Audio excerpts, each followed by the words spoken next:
নাকি চলে জীবন? তবে কেন দুঃখ আমার চক্রবৃদ্ধি মনন?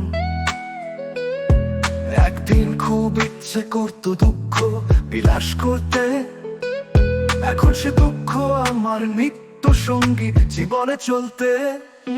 মাঝে মাঝে মনে হয় হয়তো তাই শুধু আমি এত বছর গেল নিজের জন্য করতে পারিনি কিছুই।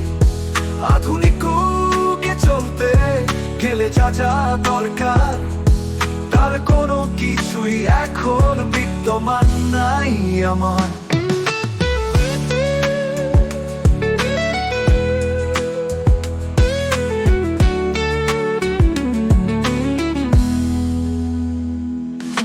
মিথ্যার সাথে আমার জন্ম থেকেই আরি, সত্যি কথাটা বলে আমার কষ্টের পাল্লা ভারী।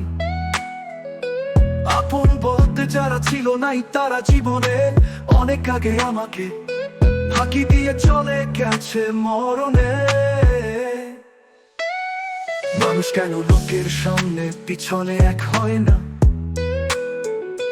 জীবন থেকে দাঁড়াতে পারিনি কখনো সে ভাবনা। আমার তো দুঃখ কষ্টই লেখা আছে ভবিতব্যে, সবাই যেটা বলে বেড়ায় এখন দিবালোকে। মাঝে মাঝে নিজের মনেই পাগলের মতো হাসি, লোকে তবে আমাকে নিয়েও সমালোচনায় মাতে।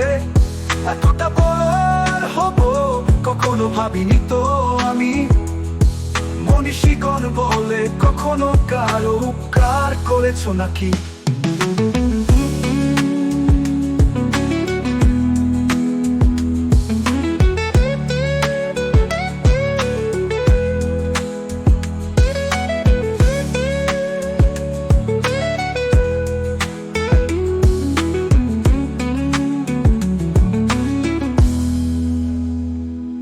নয়তো তোমার এত সমালোচনা, এত বিরোধী পার্টি, কারো উপকার নিজ থেকে না করলে এরকম হয় বুঝি। এই পৃথিবীতে তুমি যতটা করবে পরের উপকার, যতটা তুমি পাবে জগতের দুঃখে সমাহার।